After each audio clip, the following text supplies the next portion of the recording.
Hi, Medalon students and families. I hope that you're enjoying our One Book, One School, The Wild Robot. And I think you left off on chapter 4 where the robot hatches.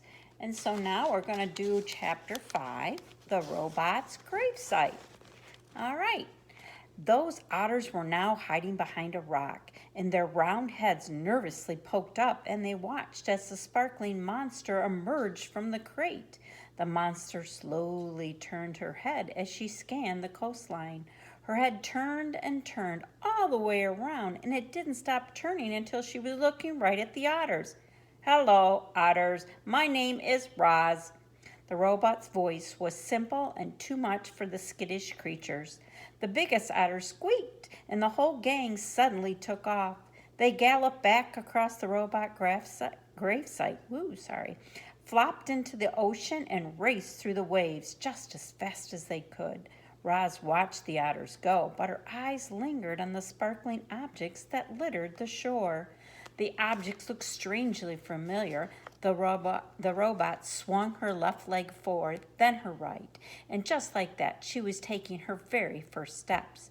She stomped away from her crate and over the rocks and through the gravesite until she was standing above a broken robot body. She leaned in and she noticed the word Rosum lightly etched on the torso. She noticed the same word on the torsos, including her own. Roz continued exploring the gravesite until a playful little ocean wave washed over the rocks, and she automatically stepped away from it. Then a bigger wave slashed toward her, and she stepped away again. And then a gigantic wave crashed over the rocks and engulfed the entire gravesite.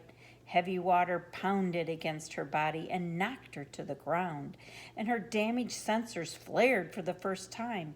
A moment later, the wave was gone, and Roz lay there dripping and dented and surrounded by dead robots. Roz could feel her survival instincts, the part of her computer brain that made her want to avoid danger and take care of herself so she could continue functioning properly.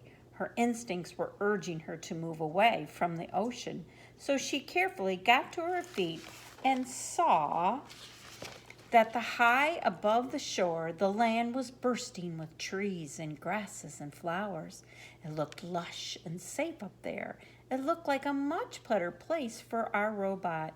She had just one problem. To get up there, she would have to climb the sea cliffs. Chapter 6, The Climb. Crack, thunk, clang. Roz was having a little bit of trouble climbing the cliffs. She had a new dent on her rear and a long scrape down her side, and she was just about to get another ding when a crab scuttled out from under a piece of driftwood.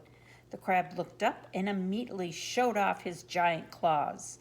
Everyone was afraid of his claws, but not the robot. She just looked down and introduced herself. "Hello, crab. My name is Roz." After a brief standoff, the crab cautiously backed away, and that's when Roz noticed how easily he moved over the rocks. With his wide stance and his grippy feet, the crab could crawl up and down any rock face. So Roz decided to try out his climbing technique. She spread her arms wide and clamped each of her hands onto the cliffside. She jammed one foot into a crack and lifted her other foot into a narrow ledge. And just like that, she was climbing. Roz moved awkwardly at first, and a chunk of rock crumbled in her hand, and she had trouble finding footholds. But as she climbed higher and higher, she started to get the hang of it. Seagulls squawked from their cliffs and nests and soared away when the robot came too close, but Roz paid them no mind. She was focused only on getting to the top. Up and up and up she went, methodically climbing past nests and ledges and tiny trees rooted in the cracks, and before long our robot felt the soft soil of the island beneath her feet. Yay, Roz! All right, Chapter 7, The Wilderness. Animal sounds filled the forest, chirps and wing beats and rustlings in the underbrush. And then from the sea cliffs there came new sounds, heavy crunching footsteps. The forest animals fell silent, and from their hiding places they watched as a sparkling monster stopped past.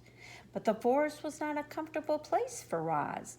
Jagged rocks and fallen trees and tangled underbrush made it difficult for her to walk, and she stumbled along, struggling to keep her balance, until her foot snagged as she toppled over like a piece of timber. It wasn't a bad fall, no dings, no dents, just dirt. But Roz was programmed to keep herself in good working order, and once she was back on her feet, she immediately began cleaning herself off. Her hands darted around her body, quickly brushing and picking off every speck of dirt. Only when the robot was sparkling again, she continued through the forest. Roz stumbled on until she found a patch of ground that was flat and open and carpeted with pine needles. It seemed like a safe place, and safety was all a robot ever really wanted. So she stood there motionless, all perfect lines and angles set against the irregular shapes of the wilderness. Chapter 8. The Pine Cones. If you stand in a forest long enough, eventually something will fall on you. And Roz had been standing in the forest long enough. And a gentle wind whispered through the treetops, and then thunk. A pine cone bounced off her head. The robot looked down and watched the pine cone roll to a stop. It seemed harmless, so Roz went back to do nothing. A few hours later, a gust of wind rushed through the treetops, and then thunk. The robot looked down as another pine cone rolled away. And then a few hours after that, a howling wind tore through the treetops. It bent trunks and shook branches, and then thunk, thunk, thunk. Pine cones began raining down. Thunk, thunk. Roz felt something like annoyance. Thunk. She quickly scanned the area for somewhere safe from pine cones, and as she spotted the perfect place when she looked up at the huge rocky shape that towered above the forest. What could that be? Well, we'll know next time when we open the book and start at chapter 9. Thanks for tuning in and listening.